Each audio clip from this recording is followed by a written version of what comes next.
Welcome to the Take the North podcast. I'm David Hoff on the Mully and Haugh Show, 670 The Score. Dan Wiederer from the Chicago Tribune. He's at Ford Field. He was an eyewitness to the disaster that the Bears game was. 31-26 losers to the Lions. Dan, they were up 12 with 3 minutes to go. They blow a lead. It was one of the worst losses of a season. I remember, I keep going back to one of the games earlier. I had said that this was rock bottom, and you said, wait a second, hold everything. And I hesitate to say that about today, but it seems difficult to imagine it being much worse than this. Well, this one is hard to wrap your brain around because, look, like you heard in our last podcast, the rant I had the last time the Bears were here at Ford Field, and they absolutely played like a last-place team that had no purpose, no progress, no anything, no direction. This wasn't that today. For 2 hours and 40 minutes, the Bears were the better football team. They were outclassing the first-place Lions. They were playing with all of the elements that you want from a on-the-rise football team. They're creating takeaways. The quarterback, after a month off, was playing really well as both a runner and a passer. You were getting takeaways on special teams. Your kicker was making everything in sight. You had a chance to produce a statement win and a signature victory, and then the last 4 minutes and 15 seconds happened, and you unraveled, and you came apart in epic fashion, and you did nothing right for 4 minutes and 15 seconds. And David, being in that visiting locker room here and just seeing the dazed looks of disbelief on the faces of those players, it was like hard to even wrap your brain around because the result made no sense with what you watched for most of the day. And to that end, the numbers, the ugly reality, ESPN Stats and Info said that when the Bears had a 26-14 lead with 4:15 to go, they had a 98.2% chance of winning the game. To add to those numbers, longtime Bears radio WMVP statistical guru Doug Coletti points this out. Since 1932, there have been 48 NFL teams who had a +3 turnover margin while possessing the ball for at least 40 minutes, and all of them had won that game until today. So this was a historically bad loss for the Bears. It's not the kind of history you want to make, and I would imagine it left more than a share of Bears players, coaches, executives, owners, fans, casual observers dumbfounded. Before we get into those final 4 minutes and 15 seconds, I'll put you in my shoes for a few minutes because you know how difficult it can be to constantly go into these locker rooms that are full of dejection and discouragement and disappointment and anger and all the things that come with being a last place losing football team. And there's a point in the fourth quarter day where you're like, God, this is going to be a fun post-game locker room. You've got so many guys that you can go talk to. You can go talk to Tremaine Edmonds about coming back from his knee injury and getting an interception. You can go talk to Tyreek Stevenson about his pick and his forced fumble on special teams. You can talk to Justin Fields about how well he played coming back after the long layoff, to DJ Moore about the touchdown catch that he made. There was just like no shortage of like positive moments and like momentum and all the things that are so rare for this team. And then 4 minutes and 15 seconds happen, and you spend the entire post game. My column at chicagotribune.com is all about what this story should have been about and what it was about instead. And instead, it's about this collapse. It's about these 4 minutes and 15 seconds where the defense put up little resistance to the Lions' final 2 drives. And then the Bears in their final 2 possessions go 3 and out without taking much time off the clock, and then take a safety on a strip sack fumble that Darnell Wright kicks out the back of the end zone. You know, that's it. And you hear from Jared Goff after the game talking about like, it's so much nicer to be able to talk about playing bad in a win than it is to talk about playing bad in a loss, and how he feels like the Lions have that formula of resilience and toughness and the ability to rise up and take a day that's going sideways and put it in the right column. And you're just like, must be nice, must be fun. We'll get to Justin Fields in a moment, but there were 2 general themes, I think, which will dominate conversation on Monday, and likely should, because I think this was a game where your overall identity, your coaching culture, if you will, the impact of, you know, the connection between the coaching staff and the players on the field, it surfaces. And I thought that when the Bears, first of all, gave up that 32-yard touchdown pass to Jameson Williams, that was a miscommunication that can't happen between 2 veterans. It was a simple cover 2 zone defense, what Matt Eberflus described it, the way you saw it unfold. They hit the hole right between the 2. Either Jalen didn't drop deep enough or Eddie didn't come off the hash quick enough. Either way, it's unacceptable in that situation. But I think it also reflected just how the Bears went from being pretty aggressive today against Jared Goff. They had forced, 3 interceptions, and I think the pass rush was evident to being more of a safe, conservative zone type approach. And I think that may have reflected it as much as anything. And I know that Matt Eberflus was asked about that post game. Well, look, a 2-score lead with 4:15 remaining should be safe. You can go into some prevent defenses, which most teams in the NFL do. You just have to make sure that, one, you tackle guys in bounds and you don't give away big plays that don't take much time off the clock. And so that touchdown shot between two veteran defensive backs who are supposed to be two of the best players on your defense it's head scratching. It's inexcusable. We go into the post-game locker room afterwards, and understandably, Eddie Jackson and Jalen Johnson are 2 feet from each other in side-by-side locker stalls, and they're staring into the wall in total disbelief, and neither one of them was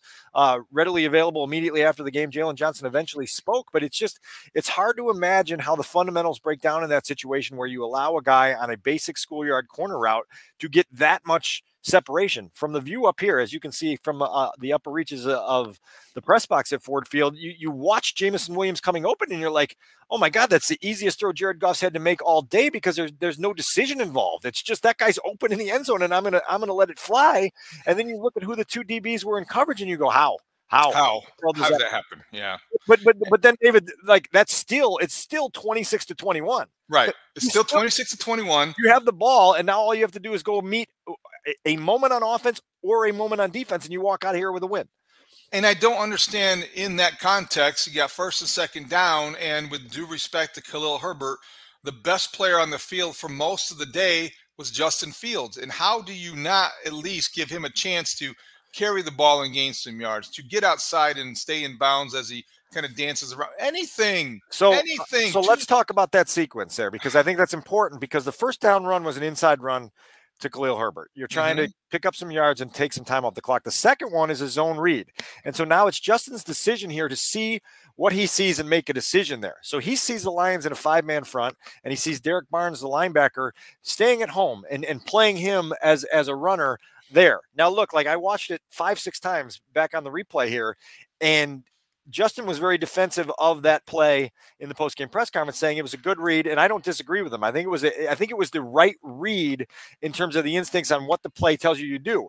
Now you watch it again and you say, hey, the best player on the field for the Bears offense today was Justin Fields. Maybe the right read isn't the right decision, if that makes sense to you, right? That's exactly what makes sense to me. So maybe Justin needs to keep it. And Matt Eberflus sort of indicated as much, and I'm going to have to go back and re-listen to what he said, but it seemed like they would have preferred him to keep it, get on the edge, try to win a foot race with a linebacker and then whatever DB was coming over the top, and try to pick up the first down. Then tell him to do that. That you can remove the option from the read option.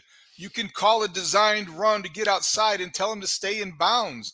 You can do everything in your power as a coach, as a play caller, to tell the best player on the field to keep the ball in his hands. If it's a basketball comparison, I don't want my point guard who's shooting 43% from the field to take the shot if I've got somebody who's Mr. Clutch, it's going to hit the shot. I don't understand those things. You can always defend it. It's a read option, and he made the right read, and that's what they're going to say.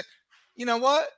Take it away from him, because in that situation, I just feel like the Bears don't know how to do that. They don't know how to finish the job. They don't know how to eliminate all the other options and coach differently. It's like baseball. The playoffs are different than regular season. The final 4 minutes of every game, especially if you have a lead, are different from the previous 56. And the Bears can't get that because they've never experienced that. Well, look, I think they're now 2-11 in 1-score games under Matt Eberflus. So you want to talk about finish? The finish isn't there. They also go to third down after that play, right? Third down. And they've got 3rd and 10. And now all of a sudden you've got an opportunity here to seal the game potentially with a dagger, with a deep shot to Tyler Scott. The initial read on that play is DJ Moore coming on a crossing route. But the minute that the safety, it was Walker, I think, of the Lions, comes charging down on the crossing route, the rule for the quarterback is take a look at that deep throw. Tyler Scott's got separation. He had a step, Dan. He had a step. And Justin threw a good ball. Justin threw a good ball that probably should be caught. And for some reason, Tyler Scott seemed to decelerate a little bit. He seemed to lose his rhythm as he's running that route, and it just falls incomplete. And now all of a sudden, you've given this entire building that maybe 10 minutes before in real time was completely dejected and couldn't believe what they were seeing, the energy and the life to propel the Lions to the game-winning score. I did not have any problem with that call. I actually like that call because I think if you're the Bears, you do have to do the opposite of what conventional wisdom maybe dictates that you do. You're 3-8 now. Yeah. You haven't won a game in the division. I don't need to go through the list of futile things. Well, you have to. In that case, it was the right call. Tyler Scott didn't make the play, but I think that throughout the course of the game, those are two examples, two sequences that we're pointing out. The decision to kick the field goal on 4th and 1 is another one that I think if you're going to go for it, then go for it. So I want to talk to you about that one because I want to get your perspective on this. First of all, you just mentioned you're a 3-win football team that's going nowhere fast. When you've got an opportunity to really put a exclamation point on your performance of the day, I think when you get stopped on 3rd and inches, you go for it again on 4th and inches. Now, I tweeted right after that play, like, I understand the logic because now by kicking the field goal, you go up 2 scores. You go up 23-14. What was crazy after the game is Matt Eberflus kept trying to explain it as if it was to go up 12, which was the field goal later, which was a 4th and 5 situation, which is the right call. At 4th and 5, you kick the field goal. That was the right call. 4th and inches. That was not. He was confused. I saw that post game. Yeah, and I kept trying to correct him because last week he was confused on the time at the end of the Panthers game, and you're like, okay, like, are you processing the game in real time the way you're processing it at the post game podium? If so, it's problematic if you don't know how to kind of reason through things in quick action. But look, like like going up 2 scores is understandable. Your defense is playing pretty well. And, like, I can go either way on the decision, but I do think, to your point, as a 3-win football team with a chance to be aggressive, with a chance to really make a statement, you run something that gets you 2 feet. You know what I mean? You've got something in your playbook that gets you 2 feet. Your defense playing pretty well at that point. It was 4th and 1 at the 23-yard line. And so you have is early in the 4th quarter. And it feels like that if let's say worst case scenario, you don't make it, you're still going to feel pretty good about your defense, who's controlling the game and has really had Goff's number up to that point. I'll tell you who would have gone for it is Dan Campbell. Right, no doubt. And the difference in the contrast couldn't be more stark. And post game, I'm always sitting here watching, yelling at the TV screen during the podium, and I could hear you trying to reason with him. He didn't know what you were talking about. Right. And and I wasn't trying to show him up. I was just trying to get to the situation so we could sound it through, and that anyway, that is what it is. But look, we talked on our pregame podcast, right, about the fearlessness that the Lions have in big moments. They didn't play a good football game, and yet in the final 4 minutes, they didn't have any doubt that they were going to meet the challenges that were there for them. How predictable was it that the game-winning touchdown at that point would go to David Montgomery, the former Bear? The other decision I wanted to ask you about, when the Lions set up 1st and goal down there, the Bears bang a timeout. Understandable, you're trying to preserve some time on the clock for your offense to have a chance to go down and do something with less than a half minute to go. It's with 31 seconds to go that they call that timeout. But the Lions didn't have any timeouts there. And so I was curious about the use of that timeout, where you could kind of force them into a situation where they're going to have to scramble up to the line. They're going to have to, maybe get a playoff with 20 seconds left and say they throw an incomplete pass there.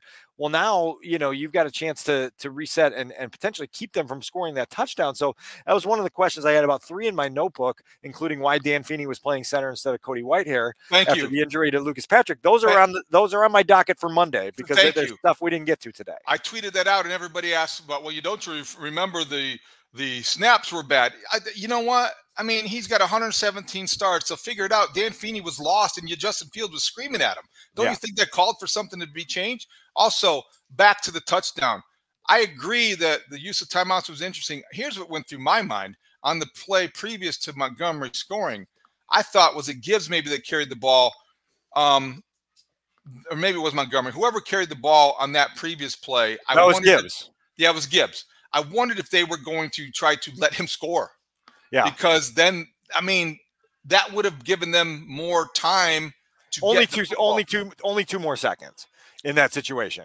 Yeah, I suppose. Because that's all it took. But seconds. It's funny because Bigsy and I called that draw play there because we said, look, I think it was something in 3. Was it 3rd and 3 or 4th and 3 in that situation to Gibbs? And we're like, look, this sets up for a perfect draw. And they call the draw to Gibbs, and he gets it down to the 1 and almost gets into your point. Bears bang the timeout right away there, and then Montgomery scores on the next play. look, like wild sequence. And when you're in these games that are this close, every little thing matters. Every dropped Jalen Johnson interception matters. Like we've thrown bouquets at Jalen Johnson for a long time because of how well he closes down other top receivers and how good he is on the radio, right? Because he's got a good personality. He's good to talk about. Well, obviously he doesn't quite get in position to have that potential pick six early in the game. Not a major flaw there, but for a guy that wants to get paid as one of the top corners in the league, it's a missed opportunity. And then the bigger one, the replays on the television didn't show as much as the replays on the video board here did, and how easy that second interception would have been. It's a terrible throw by Jared Goff, and it seemed to hit Jalen Johnson right in the shoulder pad. The all-22 will come out on that, and you'll look at it and you'll go, my God, like that's a play that, like, this building, I remember the 2018 Bears coming in here, creating takeaways, dance into everything in the end zone, and yet Eddie Jackson picked six to win that game 5 years ago. Jalen Johnson's got an opportunity there, and it's a payday opportunity. It's like a mental block. It's like a mental block. It could have really changed the course of this game had he had either one of those two picks. Rough day, and he had a 34-yard pass interference penalty early in the game as well. Rough day. Okay, we wanted to get you out of there, so a couple of things before we go. First of all, we need to address Justin Fields. Then let's talk about Justin. Studs before the three-word reviews. Justin Fields, I think we both referred to him as the best player on the field on Sunday, and I felt like the first drive, and we'll talk about this more this week, was like exciting and indicting at the same time. You're full of excitement and regret because of what he did. And then the overall takeaway was, well, why wasn't he doing this from day one? And what would the season might have been had they gone to this? It was a really well-designed drive. Yeah. He was a very efficient. I thought he, for a guy who hadn't played in a month, it showed in his energy and his legs. He was all revved up and ready to go. Sharper than I expected. Missed a couple deep throws, but boy, Dan, Justin Fields deserved better than that loss today. I had some plays highlighted in my notebook that we can talk about tomorrow when we get a little deeper into the quarterback performance. But like, Justin was asked after the game, did the long layoff affect you? And he smiled and said, yeah. It affected me positively. He's like, I felt fresh. It felt like the season opener. My body felt good. He felt energized to be back in there, and it showed, as you mentioned. There was an energy to everything he was doing. I think his career high. He finished with 18 carries? I know he's over 100 yards again, 104 yards. And like you said, that first drive, they just got him on the move. They made him comfortable. They got him into a groove right away. And it was important to establish that comfort. There was a first half deep shot to DJ Moore on a post throw that I tweeted about immediately when it happened. It was like, DJ's got a step, and you didn't give him an opportunity to even go up for a 50-50 ball. You've got to give him a chance. Well, later in the game, he climbs the pocket, and Justin typically is going to take off in that situation, tuck it, run it, get 14 yards and use fuel. And he sees DJ Moore and he throws a better ball and it's a touchdown. And there were like 3 or 4 throws today where the eyes up vision down the field created completions that were absolutely impressive for the Bears offense and showed what Justin can be capable if he continues to grow. They're going to go back and look at this film and go, okay, like this is another positive performance. He's got to go to Minnesota next week and back it up against a defense that obviously flustered him when he got injured. But man, there's some stuff today that you look at it and you go, there's a lot to build on there. I don't think you want to plan on him running the ball 18 times every game, but given the way the Lions were defending him and his ability to use designed runs and then only a handful, sprinkled in a handful of scrambles, including the 29-yarder, which he finishes off with a slide and he starts breaking into dance moves. Like he was feeling it. He was definitely feeling it. And there's a connection between how well he runs and I think how well he throws because of the confidence factor. Last thing on Fields, I think is very interesting. It is a conundrum because to get the most out of him and get him closer to reaching his potential, I think you have to do things like be willing to run him 18 times. It's not something you want to necessarily do every week, but until somebody stops you, I think you try it every week until somebody does stop it and you have to adjust and then chess game begins.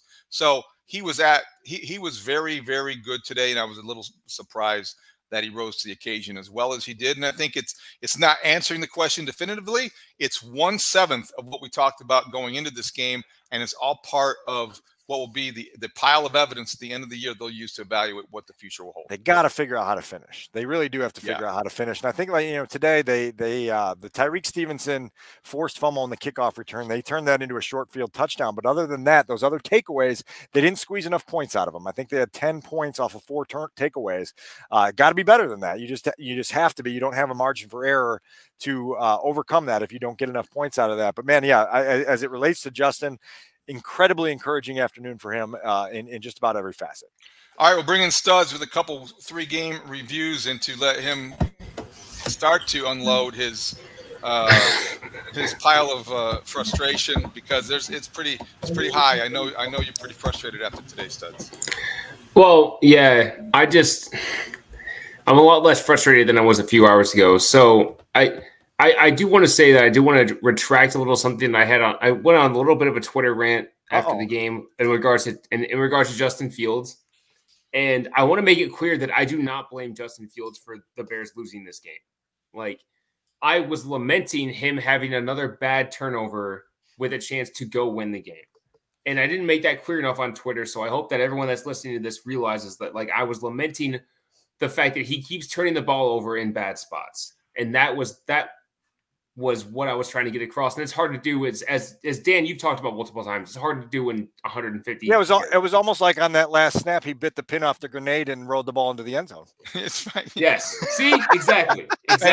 And on that play specifically, if Darnell Wright were a bouncer in Justin Fields' club, he'd be fired. Not good. He'd be fired. Not good. And Aiden Hutchinson got him. Yes. Right. Yeah.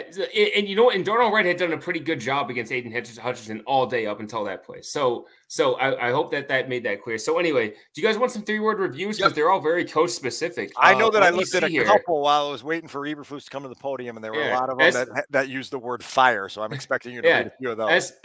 As we scroll down, fire the coaches. There's a lot of WTFs. WTF. Remarkably awful coaching, fire the coaches, perfect loss. And perfect loss does make sense if you're doing the tank thing again, because the Giants won today. So that does help the Bears if you're looking at that sense. Another WTF, comically predictable ending. Fire the staff, could be coaching. Bad news Bears, fire the coaches. I mean, I'm just reading these in orders, guys. I do think we were up over 500 replies again, so the people are feeling their emotions. I think go ahead. Oh, no. Bottom line is, I don't know how you move forward with this staff. I just don't. Well, here's one of the 3-word reviews that says 12 division losses. That's 12 division losses in 12 attempts. Okay. Right? So they're only 12 now in the division. And as we mentioned, 11 in 1-score games. I mean, at a certain point, the evidence adds up, doesn't it? Yeah, you can't keep losing division games and keep your job. You just can't. And like, if you're Kevin Warren. If you're Kevin Warren, at some point you have to say enough of this. Like, I don't disagree. I don't disagree with that. I think part of it is too. Last week we went into this game. Justin Fields' future is always going to be a topic of conversation. Last week it was the main one. I think that shifts a little bit this week. I think now you start to look at, not that the Fields' future has been answered, but he played well. But this team was not coached to win, and they don't know how to win. And I think when you're 28 games into a head coach's tenure, these have got to start to raise some real critical problems and issues and questions for Kevin Warren, for Ryan Poles, for George McCaskey, whoever. So that's probably the way this is headed in terms of the conversation, I think, just based on experience. We'll see. But Matt Eberflus is going to have a very difficult time explaining this one away. Yeah, there's no question about it. We'll hear from him again Monday. As we mentioned, David, we've got a few more questions that we didn't get to today. Always good to be able to circle back on those. Yeah, I mean, look, like it's hard to walk out of this building and comprehend what the final result of this game was, because again, the Bears had the ball for more than 40 minutes today, David. They controlled the clock. They won the turnover battle. The quarterback played well. The defense was humming. Somehow you walk out of here with a loss. Yeah, if you just told somebody before the game, Justin Fields is going to play well and be the best player on the field, the Bears are going to control the football for 40 minutes. They're going to win the turnover battle 4-1 and lead by 12 with 3 minutes to go, but lose? I mean, how does that happen? And they're going to be asking that question. This one's going to leave a mark, and I think that unfortunately, we've said that before, so you start to sound redundant. But this got a lot of marks, right? There's a lot of marks. A lot of marks. Okay, so I'll let you get out of there, Dan. What we'll do is we'll drop another podcast on Tuesday morning. This one's going to be out Sunday night for our reaction. Thank you for tuning in to the Take the North podcast. For Adam Sadzinski, Dan Wiederer at Ford Field, I'm David Haugh for the Mully and Haugh Show. Talk to you on Monday morning starting at 5:30. And Dan, you're on with the midday Bernstein show. Holmes at noon. Yeah. Okay. Yep. Bernstein and Holmes at noon. Check out Dan's column at ChicagoTribune.com. Check out mine at 670thescore.com. And we will talk to you next time on the Take the North podcast. Great talk. See you out there.